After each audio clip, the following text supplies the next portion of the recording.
Is the recording going? Okay, we'll start the meeting at 5:33. Meeting to order. Are there any agenda adjustments to be made? Not me. We'll move to public comment. Yeah. There's a public. What's your comment?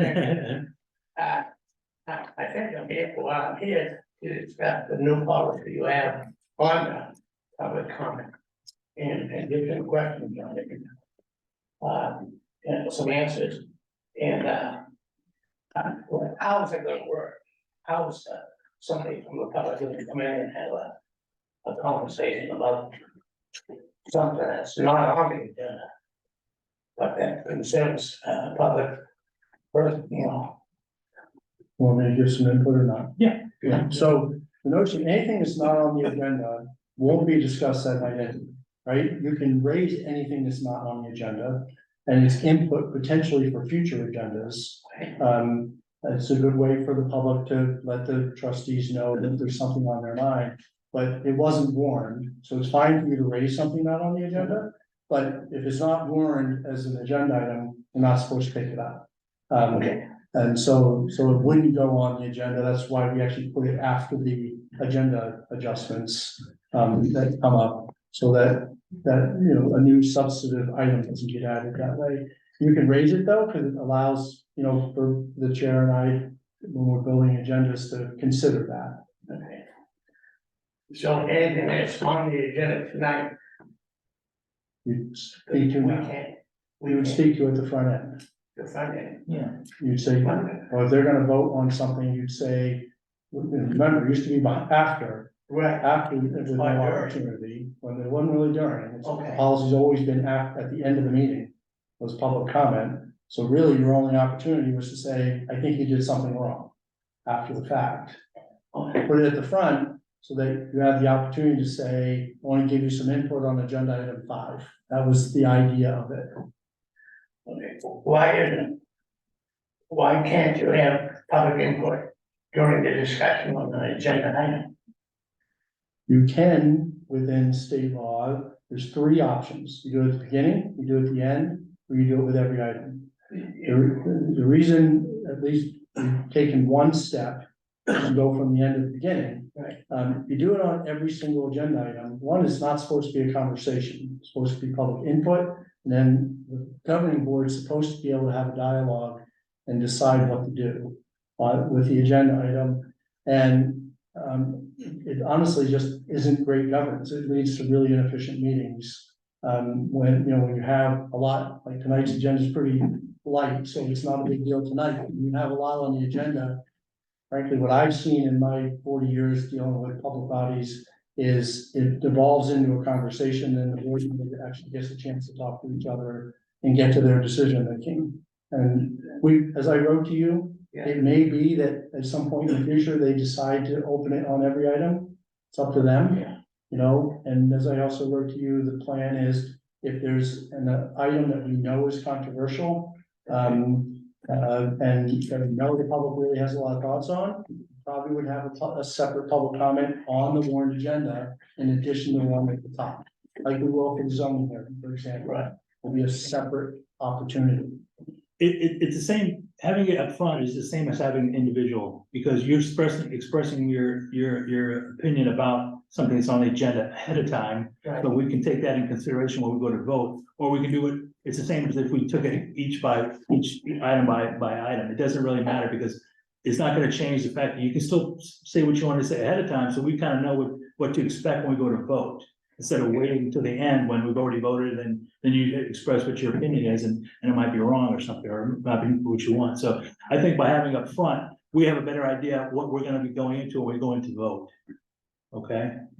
If the public knows what the agenda item Well, is, it's, what your take is about it, I mean, because you're gonna have different opinions, whatever you think. and we won't know. I don't know what Carl will think about it. Right. I won't know what Bob thinks until we have a meeting sometimes, so. Yeah. But I wish I even did, but. a public person who wouldn't know what to ask until they heard from your opinions on the matter. You see where I'm coming The from? one thing I would offer, and the trustees can tell you if they, go ahead and finish, sorry.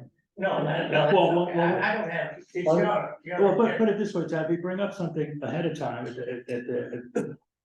in up front. Yeah. And then when we go to that agenda and we ask to get moved forward and we go into discussion with each other, that's when we take whatever the public has said into consideration into our voting. Okay, so that's where we know where we're at. We're not gonna just go vote anyways. That's when we go into discussion to talk about, that might impact on what our views are for that agenda item, so. The other thing I would just say, and the trustees can verify whether I'm crazy or not, but, with very simple agenda items, they don't get a preview of what's coming. And they just do it that night. So for very simple things that are usually not controversial, they're usually getting it the night they vote on it. Okay. For things that are complicated, I think just about every single time, they've had a chance to have it on the discussion agenda 1 or 2 or 3 times before they vote on it. I don't bring complex, my bias, I won't ever promise it can never happen, because, I can get forced by the state or somebody to have to bring something on an urgent basis. But my model is to let people kind of get comfortable and have a chance to talk about it 1 or 2 or 3 meetings before I ask them to make a decision. But I think you guys would agree that's generally what we do. Tom, you've got a Yeah, person. Alexander wants to hop in. Okay. On Zoom there, Alexander? Yes, Alex here. I live in Morrisville. Just as a comment, not on something on the agenda, I think it'd be great if the trustees used the record function on Zoom and potentially put meetings up on YouTube like the select board does. We do, actually, Alexander, it's, if you search for Morrisville Water and Light on Zoom, you'll find we have a channel, I don't remember exactly the name of it right now. We started doing that maybe 4 meetings ago, so there's not a lot of videos up there, but we did just start doing that, so you shouldn't have noticed it, because we just started that. Awesome. Then my comment has time traveled and achieved its purpose. Perfect, thank you. Thank you. Why the change now? Has there been a problem? Because I suggested the change to the trustees, to move it from the end to the beginning, even though I won't say there's been any problem with doing it at the end. But it struck me just that, what I said to you earlier, if your opportunity in public, you can still tell them about things you'd like on the future agenda, but if you had an opinion on something they were gonna vote on that night, you really didn't have an opportunity to tell them your thoughts on it before they voted. So I suggested moving it to the top of the agenda, so the public had a chance to weigh in if they felt compelled to do so. So that, it wasn't because we had a problem, it seemed like better public process to me. Maybe you don't agree, but that's the genesis of why I made the suggestion. yeah, this is a great learning process, because I didn't really realize they had this, first, and then no more public input until the next meeting, basically, and I don't see what the problem would be. I still don't, maybe it's better, why, unless there was a joint meeting that, there's gonna be a lot of people there, why the public can't have input during the discussion on the agenda. That's the only. And I'm happy to sit down, as I told you, and talk more through it. Okay, that's But fine. the Cliff Notes version is, I've watched this for 40 years in municipal government. Yeah, And what happens is when you open every single item,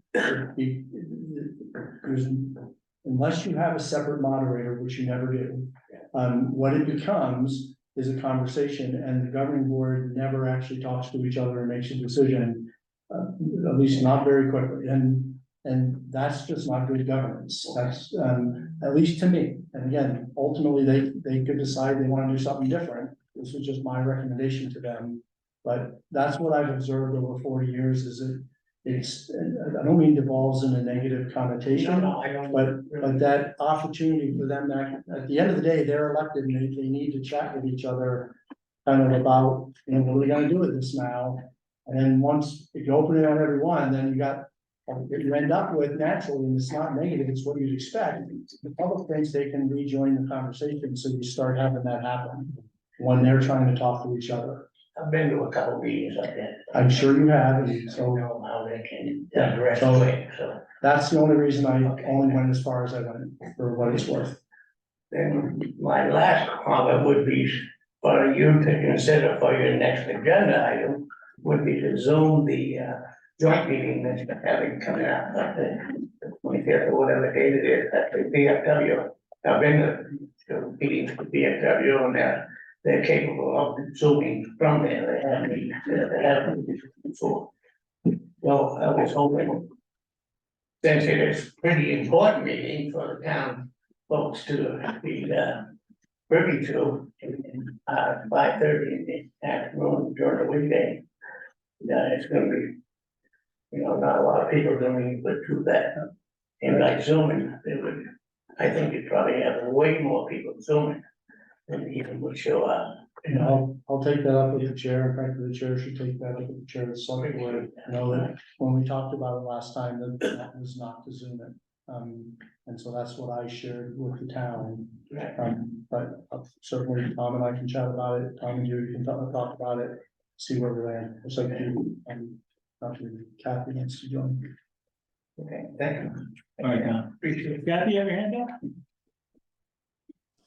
Yeah, so I'm just a little confused. So the meeting that you're gonna have with the select board, nobody can ask questions there? Is that what I'm getting? What was decided, at least at the trustees at the last meeting, was to have, the purpose of this was to have a joint conversation with the select board. And so the public could observe it, but wouldn't be engaged in it. I think I haven't talked to the select board, to the staff of the town yet. I think there will probably, whether it's at the beginning or the end of the discussion, there'll probably have to be a public comment because state law requires that every meeting have one. But then I don't think it would be, at least the current design, Kathy, is to really have the two governing bodies talk to each other and not have the public engaged in that conversation. So they talk to each other so rarely that they wanted to focus the dialogue on having a discussion in light of day with anyone that wants to come listen and have some time to speak with each other. That's where we landed last time, Kathy. Okay, yeah, I just wasn't sure. So when are you gonna have the meeting to ask questions on that? Have I missed it? What do you mean by ask questions? I'm sorry, I don't understand. Well, I thought Todd was gonna bring this, everything of the changes to both boards, and at each board, you could have a chance to ask questions. I'm not sure. I don't know. She's talking about the zoning. Oh, are you talking about the zoning amendments? Yes, that's the public, sure, the public hearings for those are the week before. I know the trustees meeting is on October 20th. And I don't know what date that No, October 18th, but not the 20th. The 20th is a Friday. Oh, October 18th, sorry, Kathy. And the select board meeting, I think, is probably that Monday, but I don't know for sure. You'd have to check. But yeah, so both bodies will have had their public hearing. I don't know if a discussion about the zoning will make the list that the chairs are gonna work on or not. It may, I wouldn't be surprised if it did. I know Todd is hoping it does. But really what gets discussed needs to be discussed by the two chairs. All right, so like if I had a question on the historic roads, who would I ask about that in the village? I don't even know, but I'd have to research that. Because that, We don't currently have anything to do with roads, so it would be more likely a town question. So, so I would think that planning and zoning would be one of the keepers of the history. I don't know. I'd have to check with Todd.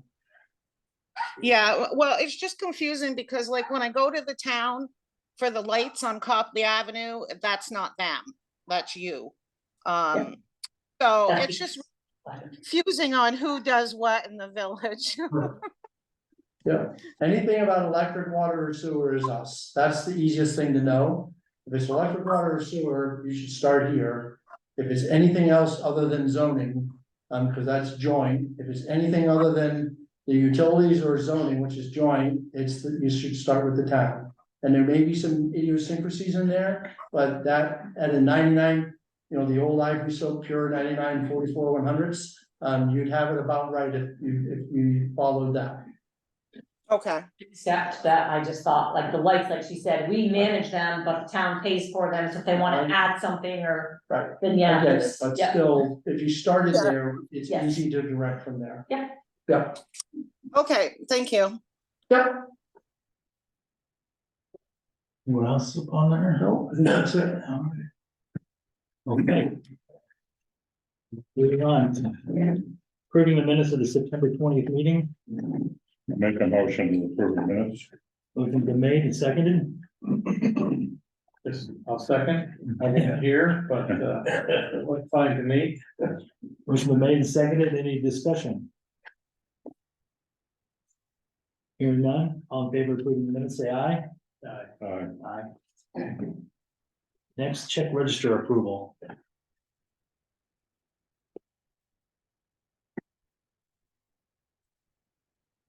Motion to approve the check. Second. Motion's been made and seconded. Any discussion? Hearing none. All in favor of approving the check register, say aye. Like have it. Management update. Questions on anything I have, right now? Yeah, what's up with the leak? It's leaking, it's leaking. Yeah, it's been, we were kind of held off a little bit, the town didn't want us disrupting Oktoberfest, and, then the hardest thing was getting concrete cutters, which were available till today, so. For the public, this is the leak on Bridge Street, the water leak on Bridge Street that you've driven through for a week. Yeah. So we keep going. So, Grimes will be digging that first thing in the morning. In fact, I've got a call, gotta get back. Do you know where the leak actually is? Gonna find out. I know when they had the leak across from my house, they had, it was a shut off valve, quick valve, so the house drained back, the line drains back, and when they went to close it, it didn't drain, it was flooded, so it isn't that. Well, we suspect it's like the Peck's Flower Shop, it was on the cork. The copper pipe coming off the cork was leaking, so. There was an abandoned service, there is an abandoned service that used to service a lot right beside W's old house, so if it's that one, we'll just cap it, if it's the Chuck's Bikes, it's in that vicinity, but. There's 20 feet sections of concrete, so where it's coming to the surface and making its way to that crack, that's the Yeah, guessing part, but. So we'll find out tomorrow. You know, another thing you brought up at one of the last meetings was, you're thinking of going to rock maple for those bearings and that, unit at Katie's Falls. Lignum vitae is really oily, that's why they use it. Right. Rock maple isn't, Right. as far as I know. No, yeah, I think Ken would lean more toward the lignin vites. He just mentioned that rock maple is another. It's hard. For it, yeah. Lignum vitae is hard, but it's oily, I mean, you can smash it and it'll just kind of. And I don't know if the RPMs probably play a part, which would be better for that application. I never heard of a maple bearing, I didn't either till you mentioned it. but I've seen and heard plenty of lignum Yeah. vitae. Ken mentioned that, or did Travis? Travis said he had a line on some lignum vitae. Yeah. He sells it. Yeah. He said. Travis, he has a wood selling business. Exotic wood. Vertical units have some type of polymer plastic that wears, and Ken's designing it so it wears in a V. Yeah, so if we could take the roll, whereas I could just screw it down some more and change it up. So that's what we have at the vertical units in Morrisville and vertical at Katie's Falls, so I don't know if he's gonna lean. The ligament vites was in the horizontal unit down there. Well, more than likely, that's where we're gonna land, because at the last time we talked about this, Ken was going back and forth about changing out the bearing vendor. And he's gone back to the original vendor, that's where he's landing, which, The thrust bearing, yeah. that's what I mean, so it should be back, so, but we'll see. But it wasn't the bearing that was going, it was the fasteners, right? It was kind of loose. That's, yeah. Yeah. That's a tough one, and I know he was looking at the Ford, or not Ford. Dodge, but he's Dodge giving up makers. on that, he's going So back. he's gonna go back to the original, which have, they say, not shelf life, they have a useful life to them, so. They have really worked this one around and. Do they think about using the hydraulic bolts? I told you about, what you do is you take the bolt has a hole in it, and you fit a hydraulic fit in it. And you pump it full of hydraulic fluid and it stretches the bolts. Then you screw the nut on by hand, give it a tap with the hammer, then release the pressure, and the bolt contracts. It's never coming loose. I don't know if that's been kicked around with them or not. I mean, We can do recently that. they decided on the. Some mock check or something. No, we can definitely raise that with them Yeah. again, though. It's not new technology, we've been using it for 40 years. Anything else on the, moving on to electric? And David had a rebooking meeting tonight, so he's not here, but we can try to help you out if you have any questions about anything going on there. It is the one thing I would say, because you probably want to, is, so we had a plan to update the breakers at sub 3. So those are in, we ordered them earlier in the year, requires some specialty, some specialty welding to fabricate a couple of brackets, so those are being, I think they're out the bid right now, and then that'll all get in, and that will really improve the operation of and safety of the sub, particularly in terms of how we can turn on and off certain lines off of it while isolating others, or backfeed it all on the sub 5. If we have to work on sub 3, we can use these breakers to essentially bypass it and have the whole system run off of sub 5. The nice thing about those two substations is under about 95% of all conditions, at least in the current loads, we can run everything that runs off of either of those substations off of either of them, if they're set up correctly to allow things to be bypassed. So this will help us a lot. So he's pretty excited about this. Should be done by the end of the year, which would be nice. Should be a good upgrade for them. Anything else, guys? Next. Chief, and We had an invoice cloud training yesterday, this full staff did, just seeing how it works. We're all pretty excited. Invoice What's that? cloud again is the online platform. The online billing platform, Oh. or the online payment process and bill. Folks can go out and check out their bill and stuff, so we're all excited. It's gonna cut back on some work that we have to do with customers that are on auto pay. And again, people will be able to go out and make payments again, and it'll save information, and you can set up recurring payments, so. And worked on the final accounts for the rate increase adjustment, and we have a little more work to do with that to move it to AP.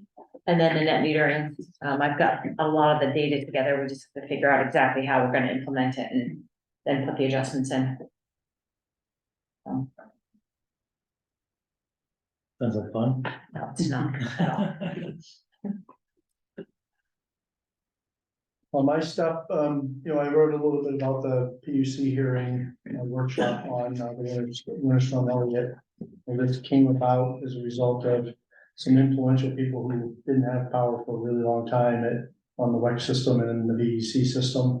And so, all of a sudden there's this big inquisition about how all the utilities did in terms of restoring power during Winter Storm Elliott. The munis, not just us, but the munis to the utility fared incredibly well, and not surprising because we have very small service territories and we have the right amount of staff to service them pretty quickly, and we don't have to spend 3/4 of the day driving to try to get to service territory. So, the muni model looked pretty good by comparison to anything else in the state. And most of the others tried to turn it into, well, here's our big technology plans to not have to power go out as much. So everybody should buy a battery from us, or we should underground. Vermont Power actually is proposing to start undergrounding all the lines. That's kind of their solution to not have to worry about fixing it when it snows. And they admitted it's really expensive. DEC said they looked at that, but it was too expensive. Shouldn't make GMP look that good.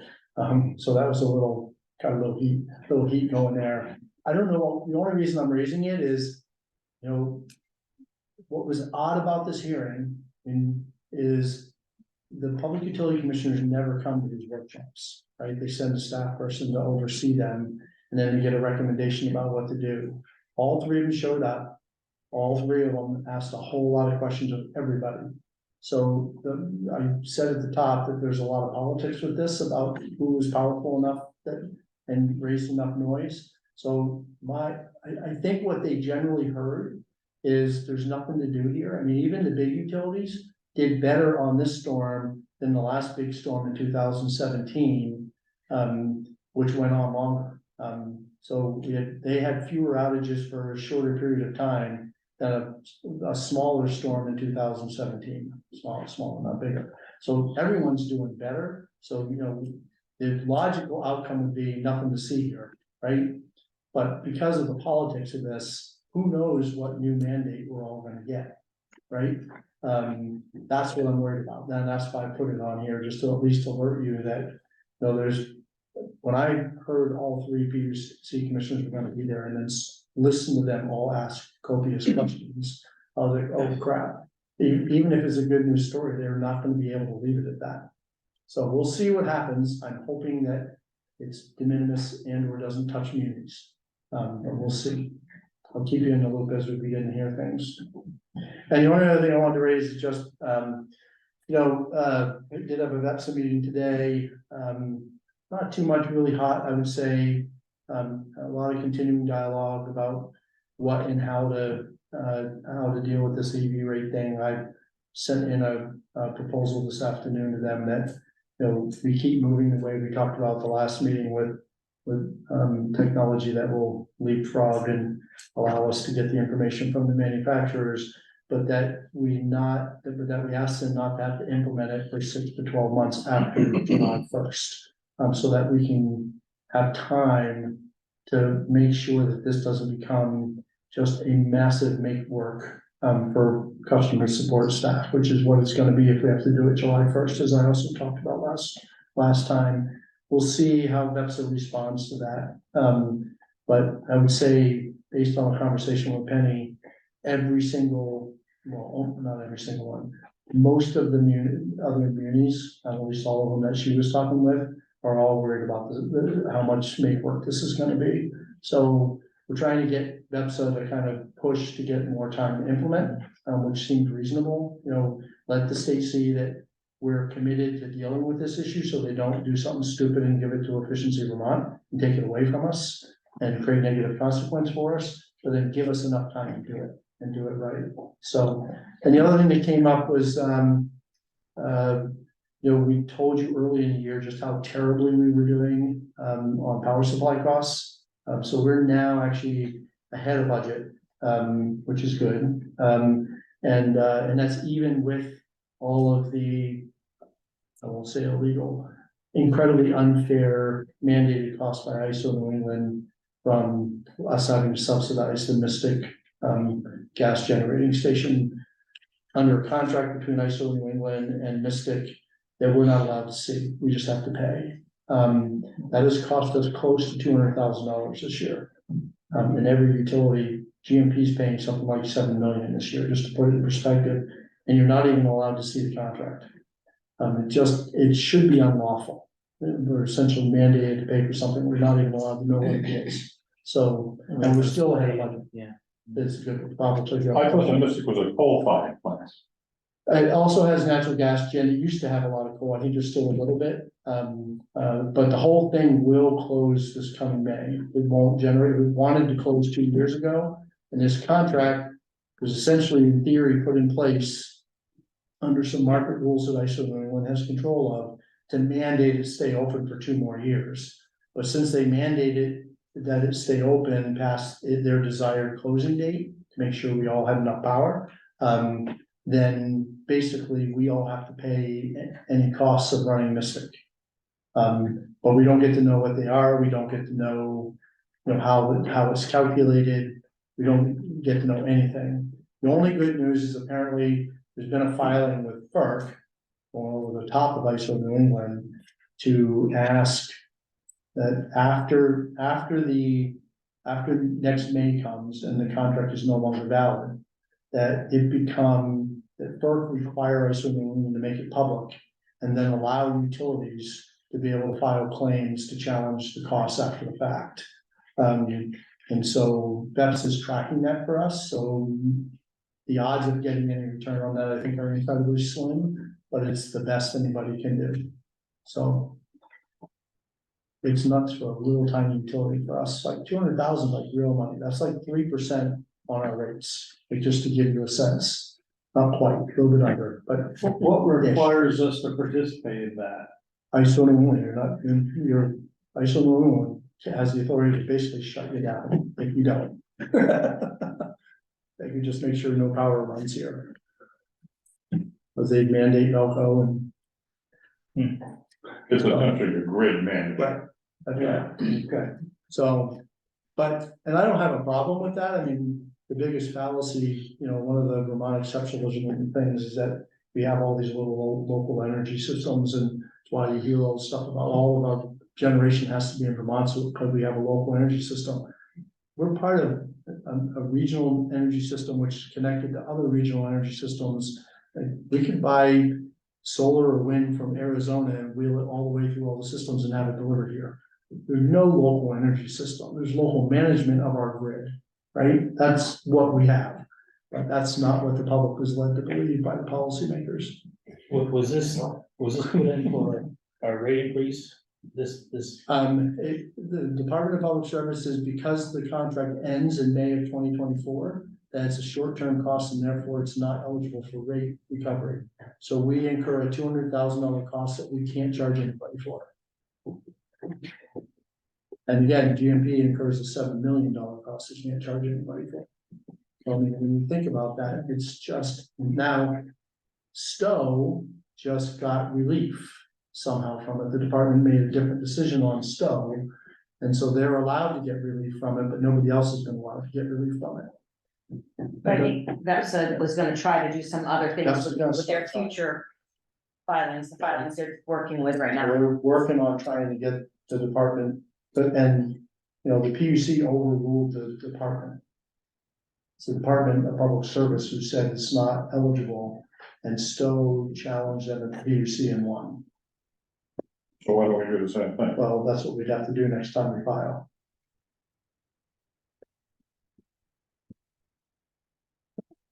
It's crazy. So that's kind of the quick update. They're working on their budgets. Their costs could go up this year for sure, because all these new policies and programs that have to be implemented, and BEPS is going to be doing some of the heavy lifting for us. So some costs will be rolling downhill on this. We don't know what that is yet. And again, just to highlight, on the 18th, we'll have a zoning hearing as part of our meeting. It won't be the whole agenda like last year, because again, I'm told it's less controversial. So I'll try to put something else on the agenda with it, but if we have things, but just wanted to let you know. Any other business? Not for us, All right, is there a reason to go into executive session? not for us. Got a motion to adjourn the meeting? I'll make a motion to adjourn. Motion been made, been seconded. All in favor of adjourning the meeting at 6:07, say aye. Aye. Ayes have it. Thank you all. Thank you. Yeah. I know, thank you.